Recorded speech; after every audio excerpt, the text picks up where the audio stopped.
Hi friends, I'm Olive and my pronouns are they, them.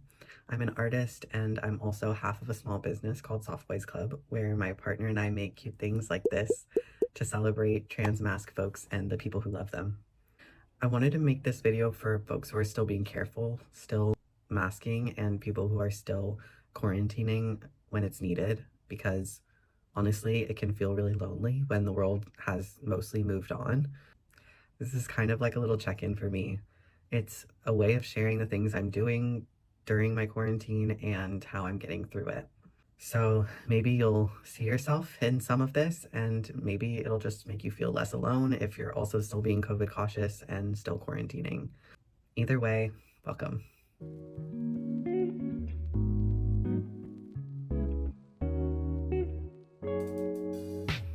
I'm filming this on day 5 of testing positive for COVID, so I'm definitely not in the peak of it.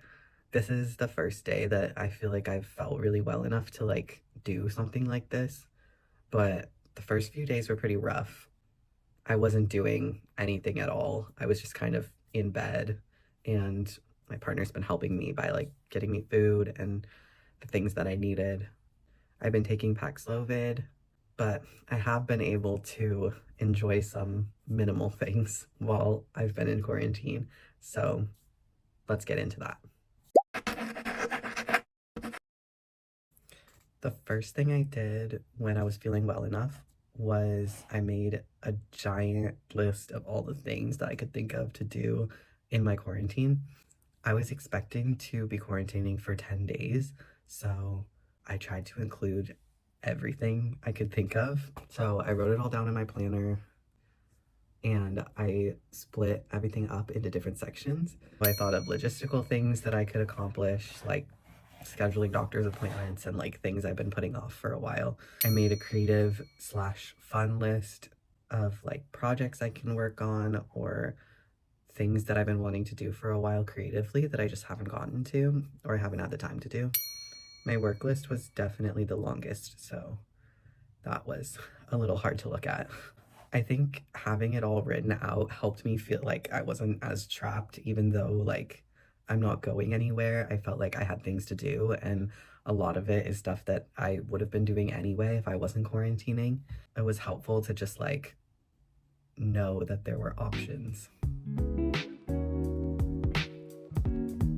From the creative part of my lists, I made a lot of art. I drew on my iPad. I doodled in my sketchbook a lot, and I also just wrote down a lot of loose ideas. I feel like when my brain is really active, but my body can't be, it feels hard that I can't just like get the ideas out or start making things. So writing it down was really helpful. I also crocheted a lot, which has become kind of a passion. I learned to crochet only like a few months ago, and since then I've just been like doing it all the time. I will say the first few days I was sick, I couldn't crochet at all. Like my hands were too weak to crochet, so I ended up having to wait a while before I could crochet again. And I also did a lot of journaling.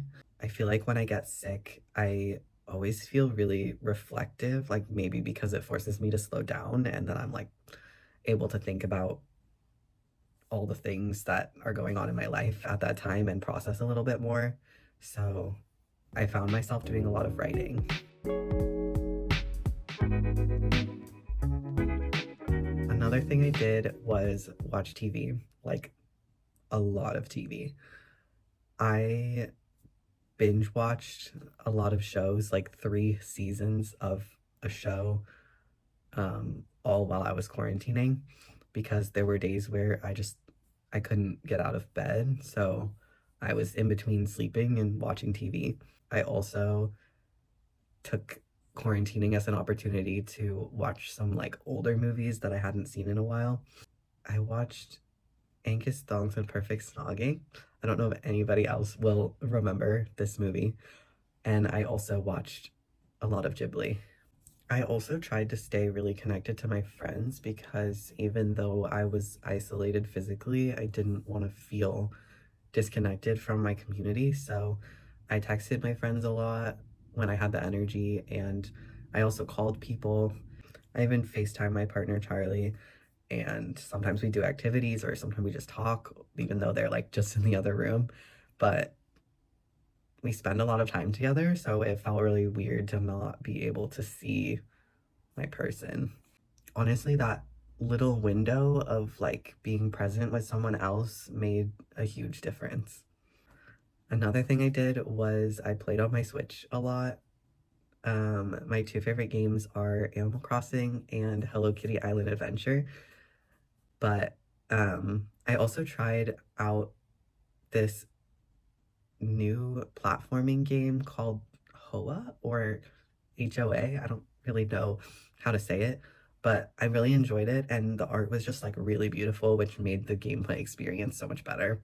It's really cute. You play as this little like fairy gnome guy who's just like running through this magical forest, and then the story kind of evolves from there. So, highly recommend. Unfortunately, the first day that I got sick was Charlie's birthday. So I actually didn't get to celebrate with them at all, which is really sad. But they're still gonna have a party, so I'm excited about that, and I can give them their gift then. We did have to move the party back because of me having COVID. So I just wanted to make it really special for them because I feel really sad that I didn't get to celebrate with them. So I spent some time wrapping their present and like writing a long note on the outside of the box. And I'm very happy with it. I think it looks really cute.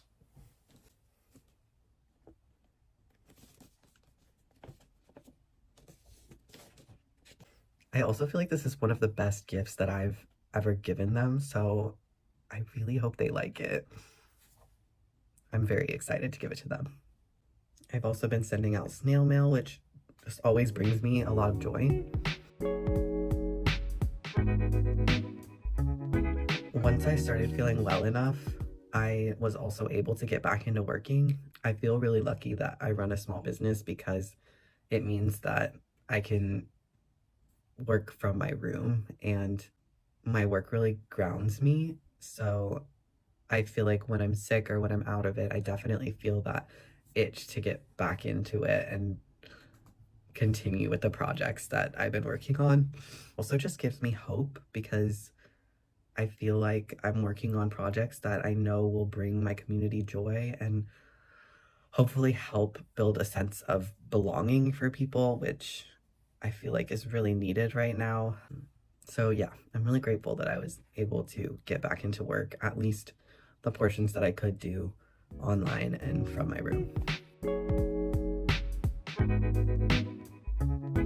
Quarantining is definitely not glamorous, but all of the little things like the resting, like creating, connecting in ways that I can, even just like making lists, it all added up to something that like really changed my experience of quarantining, and I don't feel as sad as I have in the past.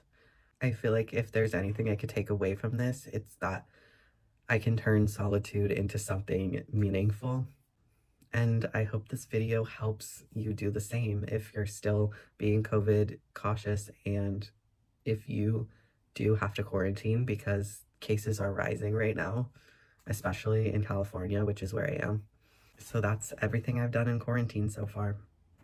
If you're still out here masking, if you're still quarantining when you need to, if you're still trying to protect others, you're not alone. I see you and we're with you. I know that sometimes it really sucks, but it also really matters. And I'm grateful that you're taking the steps to be more conscious of your community members. Overall, choosing to care and keep protecting people and keep being conscious of each other, even when it feels like no one else is, it's always worth it. It always matters.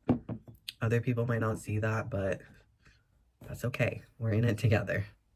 I hope this video has felt like sitting next to a person who also gets it, because even if we're apart, we can still be connected and build community. If you want, share something in the comments about how you've rested this week, And also share anything that you've done creatively because I would love to know what people are working on. Also, comment anything that you're still doing to protect your community from COVID. Let's make this a space where being COVID conscious doesn't have to feel so lonely. Thanks for watching. Take care of yourself, and I'll see you soon.